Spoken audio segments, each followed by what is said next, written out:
Bienvenidos a este primer capítulo de Psicomentes, este podcast en el que nos adentramos al complejo mundo de la psicología y de la salud mental. Vamos a tratar de un tema muy importante y que es de gran relevancia y sensibilidad para nuestra población. Este tema va a ser la disforia de género. Nos vamos a centrar específicamente en la disforia de género en adultos y adolescentes, tal como lo clasifica el DSM-5. Quiero hablarles sobre qué es disforia de género. Algo que muy probablemente hemos estado escuchando en muchísimas partes, en redes sociales o en TikTok, principalmente hoy en día. Y la definición que nos brinda el DSM-5 es que la disforia de género es la angustia psicológica debido a la incongruencia entre la identidad de género experimentada y el género asignado al nacer. Pues estamos aquí para promover no solamente la comprensión, sino la empatía en este tema, pues del cual no muchos hablan. Y queremos dejar en claro que vamos a hablar de este tema desde el conocimiento científico y desde un lugar de respeto y de apoyo. Bien, empezamos y creo que la primera pregunta que pues es un parteaguas para entrar en este tema tan complicado es ¿qué les llevó a ustedes, compañeros, a querer hablar y interesarse en la temática de la disforia de género? Queremos empezar hoy contigo, Rosa. Buenas noches para todos. Qué alegría poder compartir con ustedes pues, este espacio de confianza, ¿verdad? Con tan grandes profesionales. Para mí, pues, es importante que podamos hablar de esto, sobre todo porque en la actualidad, pues, se está viviendo mucho el caso, pues, de la disforia de género, ¿verdad? Y muchas veces no se tiene el conocimiento necesario para poder abordarlo. Entonces, podemos en algún momento confundir un poco las cosas, ¿verdad? Entonces, es importante que lo podamos hablar y qué mejor que poder hablarlo con ustedes. Muy buenas noches a cada uno de ustedes, pues es un gusto estar acá compartiendo y pues sobre este tema tan importante. Y pues para mí la importancia de esto es que podamos concientizar a la población y para tratar de eliminar estigmas y pues a través de este video podcast podamos también crear un espacio ahí de inclusión. Muchísimas gracias. Te damos el espacio a ti, Laura, para que nos cuentes también por qué es importante para ti hablar de este tema. Es algo muy importante que conozcamos porque nos ayuda a conocer desde una parte más humana y como lo decía el compañero, hacer más concientización a la población y sobre todo la empatía, el respeto y la comprensión a esta identidad de género. Bien, y por último, pero no menos importante, tenemos la intervención de Yolanda. Buenas noches, muchas gracias por invitarme a... pues para mí es muy importante hablar sobre disforia de género, ¿verdad? Y también como investigar más allá, ¿verdad? Necesitamos a nuestra población guatemalteca y a la sociedad en sí brindarle esta información para que sea de conocimiento más adelante, ¿verdad? Y que puedan comprender un poco más sobre el tema. Gracias a todos y nuevamente sean bienvenidos pues a su espacio. Y ahora sí, para arrancar tenemos nuestra primera pregunta que va dirigida a Yolanda. Vamos a pues adentrarnos a la parte más científica de esto, que son los criterios diagnósticos. ¿Puedes explicarnos con detalles cuáles son los criterios diagnósticos de la disforia de género según el DSM-5? Gracias a todo el público que nos está viendo. Bueno, pues respecto a tu pregunta, ¿verdad? En algunos criterios que debemos poner énfasis son, como en el inciso A, una marcada incongruencia entre el sexo que uno siente o expresa el que se le designa, de una duración mínima de 6 meses, manifestada por un mínimo de 2 características, las cuales las siguientes, como un fuerte deseo de deshacerse de estos genitales o características sexuales secundarias. Una marcada incongruencia entre el sexo que uno siente o expresa y sus características sexuales, primarios o secundarios, o en los adolescentes, jóvenes o en los adultos, ¿verdad?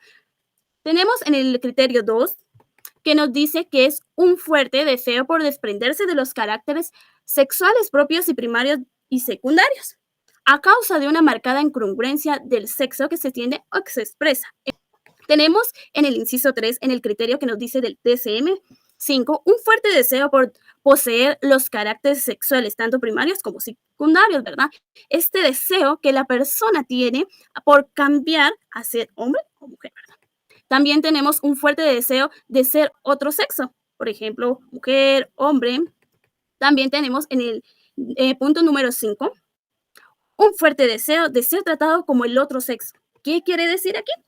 Pues aquí nos habla al momento que si queremos, por ejemplo, el hombre quiere ser tratada como mujer. ¿En qué aspecto, verdad? Que a veces cuando ya cambian, así como su aspecto físico a mujer y también al momento de alguna operación, ¿verdad? Quieren o desean que sean tratados con nombres de mujeres, ¿verdad? Así como, o decirle ella, ponerle pronombres, ¿verdad? En los cuales se identifique como mujer y las personas no los confundan porque eso hace como que mostrar una inseguridad de ellos porque me están diciendo que soy hombre o me hacen sentir que soy mujer, ¿verdad? Entonces, a veces se dificulta como que aclarar qué somos, ¿verdad? O qué son en la disforia de género. También tenemos el 6, una fuerte convicción de que no tienen sentimientos y reacciones típicas. Y como el inciso B, problema va asociado a un malestar clínicamente significativo, a un deterioro social o laboral. Gracias. Muchísimas gracias por tu intervención, Yolanda. Y sí, es importante que recordemos que este tipo de diagnósticos, a pesar de que la información del DSM se encuentra pues, en Internet y al alcance de cualquier persona con un dispositivo, o que pueda acceder al texto, este diagnóstico tiene que ser realizado por profesionales de la salud mental y también posterior a haber llevado cierto control, tal como tú lo mencionabas, con médicos, para pues saber que no estamos hablando de otro tipo de trastorno y no confundirlo también. Luego tendremos la muy maravillosa intervención de Rosa, quien nos va a hablar un poco sobre cómo se desarrolla la identidad de género y cómo es que puede surgir pues esta incongruencia de la que platicamos en diferentes momentos. Así que bienvenida nuevamente, Rosa. Tú nos podrías hablar un poco sobre cómo se forma la identidad de género en las personas y pues algunos de los factores que pueden contribuir a esta incongruencia o de dónde viene, cómo surge. Muy bien, nuevamente agradecida por el espacio, ¿verdad? Vamos a hablar un poquito de lo que es el desarrollo, pues en este caso de la identidad de género, y vamos a hablar un poquito desde la postura psicodinámica, ¿verdad? Que fue la que propuso Freud, ¿verdad? Entonces, para Freud, el impacto de la familia era bastante importante, ¿verdad? En el desarrollo de lo que es la identidad de género. Hablando, pues, en este caso, de cómo es que la infancia puede irse desarrollando lo que es la identidad, ¿verdad? Entonces, no hablamos de desarrollarla en determinado momento de la adolescencia o de la adultez, ¿verdad? Sino que ya desde la infancia nosotros venimos pues adquiriendo estas identificaciones, ¿verdad? En este caso, hablamos de niños y niñas, ¿verdad? Siempre los niños pues estamos al pendiente, ¿verdad? Del modelaje, ¿verdad? ¿Qué hacen los papás? ¿Qué hace mi mamá? ¿Qué hace mi papá? ¿Verdad? Y están con la escucha muy activa. Entonces, generalmente van tomando cosas, ¿verdad? De lo que son las actitudes de los padres, ¿verdad? Como un modelo a seguir, en este caso, ¿verdad? Para las niñas, ¿verdad? Es un poco más, podríamos decir, fácil poder identificar en este caso su género, ¿verdad? ¿Por qué? Porque ellas se dirigen más a lo que hacen mamá, ¿verdad? Hay una relación muy en conjunto, ¿verdad? Con la madre. Entonces, ¿qué pasa? Las niñas pueden ver similitudes con la madre, tanto similitudes físicas, psicológicas, ¿verdad? Y genéticas. Ah, bueno, mi mamá tiene el pelo largo, yo me lo quiero arreglar como se lo arregla mi mamá, ¿verdad? Mi mamá se maquilla, yo me quiero maquillar como se maquilla mi mamá. Entonces, ¿qué vamos haciendo en este proceso, verdad? Ir tomando nosotros una identidad, ¿verdad? En el caso del género, ¿verdad? ¿Cómo quiero ser yo también? ¿Verdad? ¿Qué pasa? Estoy tomando las actitudes de mi mamá o estoy llevando un patrón como lo lleva en este caso mi mamá, ¿verdad? En el caso de los niños es un poquito más complejo, ¿verdad? Ya que ellos van identificando su género sin una relación estable, ¿verdad? En este caso, ¿verdad? Que ellos imiten a lo que es el padre. Sino que en el caso de los niños, varios autores, ¿verdad? Hablaban de cómo para el niño es un poco más factible, en este caso, notar las diferencias con el sexo opuesto.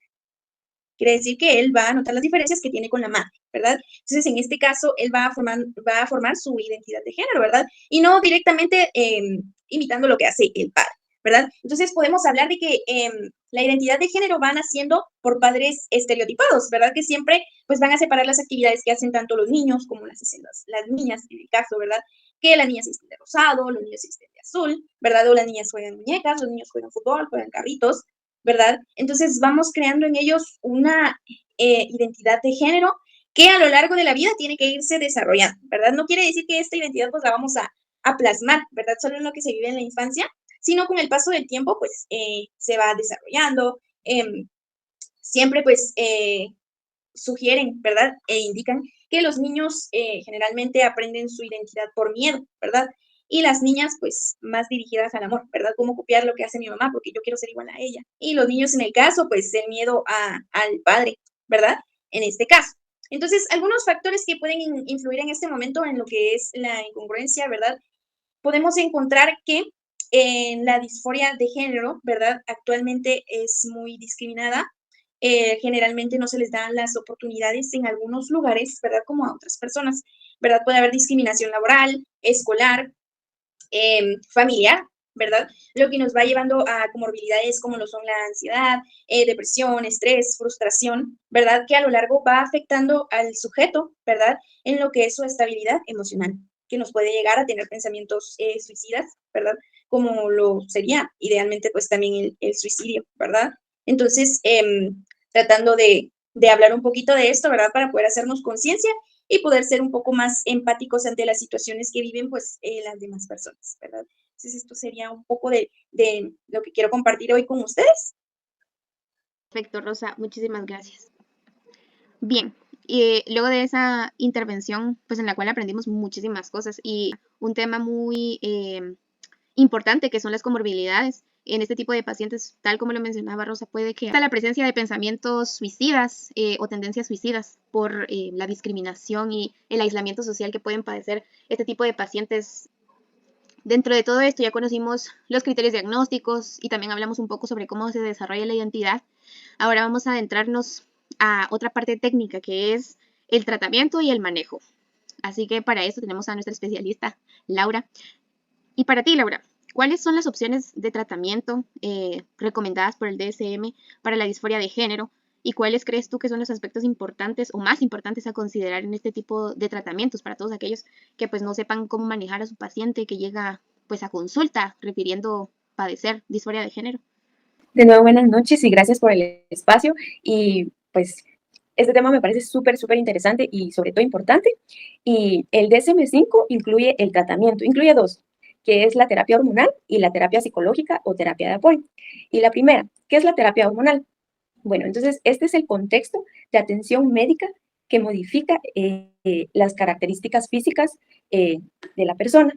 Y también dentro de ella está la terapia de reemplazo, que es hormonal, que por sus congruentes con la identidad de género. Entonces, aquí puede llevarse a cabo inyecciones, parches, píldoras y como lo mencionaba anteriormente una compañera, una reconstructuración del aparato genital.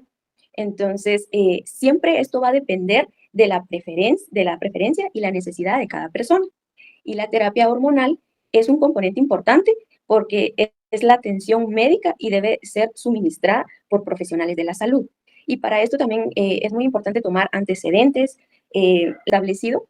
Debe cumplir la mayoría de edad para incorporarse a este tratamiento porque es médico y también tiene sus riesgos. Entonces, tenemos que tener antecedentes, que la persona no tenga enfermedades de transmisión sexual, que sea una persona que esté muy segura de la decisión de suministrarse a la terapia hormonal. Y la otra parte está la terapia psicológica y la terapia de apoyo. En esta se abordan temas muy importantes, sobre todo el estrés, la discriminación, el desafío emocional y social que pueden estar padeciendo las personas con disforia de género.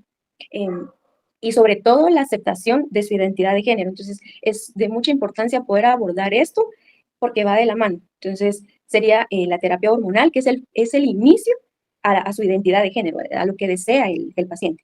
Entonces, estos dos aspectos son de suma importancia y sobre todo el apoyo familiar, el apoyo social y sobre todo el de amigos.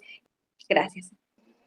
Perfecto, Laura, muchísimas gracias. Y tú tocaste algo muy importante, que es el que este tipo de intervenciones se tienen que dar en conjunto con agentes como la familia, amigos y la sociedad, sino también en conjunto con profesionales.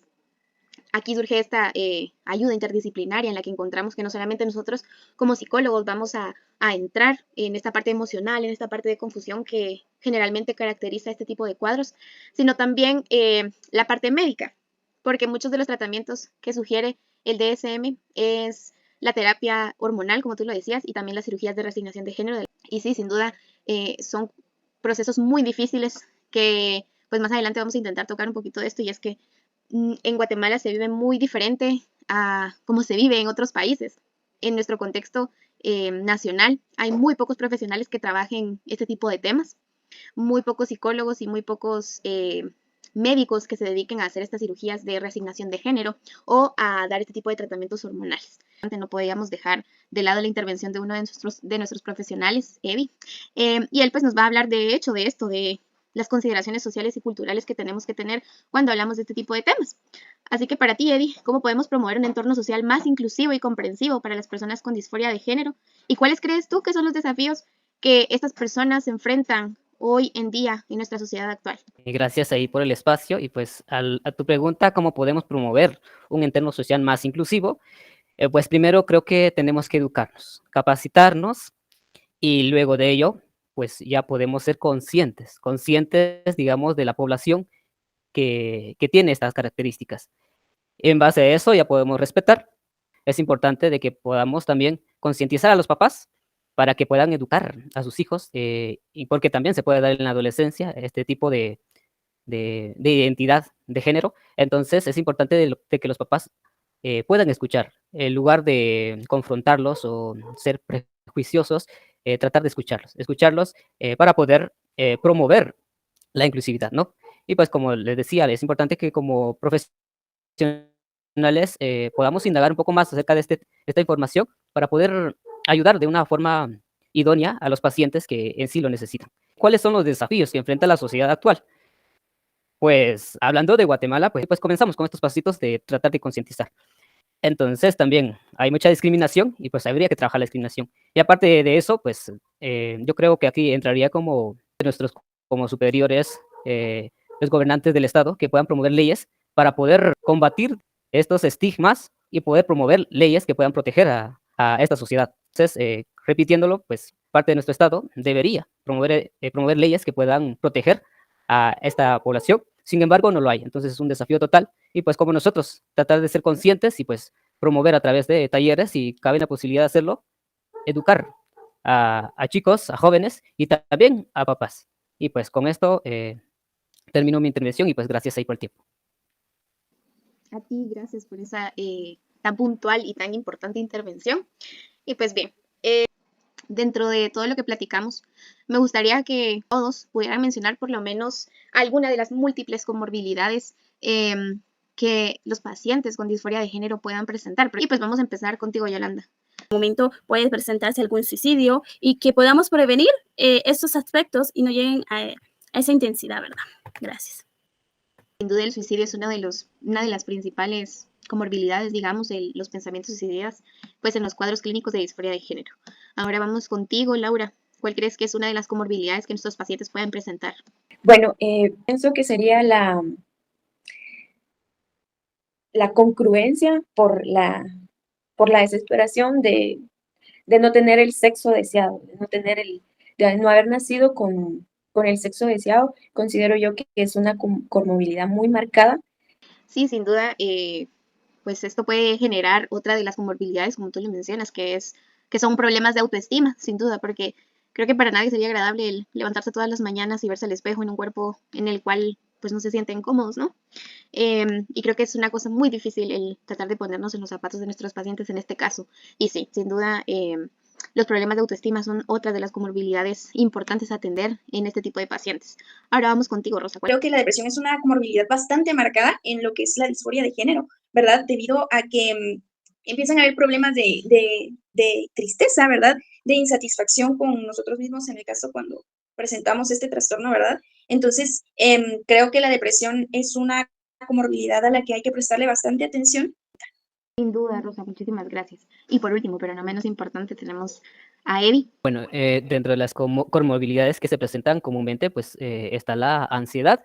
Pues esto se deriva también a los pensamientos que tienen las personas de cómo ser aceptadas, cómo lo ven las demás personas, cómo decirle a sus papás, cómo se encuentran, en cuanto se encuentran en esa situación.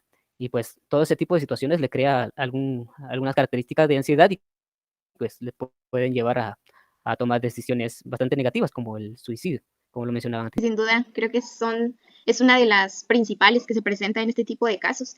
Y luego también tenemos algunas otras, que son los trastornos alimentarios. También existe el abuso de sustancias. Bien, esto sería lo último que trataríamos en nuestro episodio de hoy. Siempre muchísimas gracias por estar aquí. Pues esperamos tenerlos nuevamente en un próximo episodio.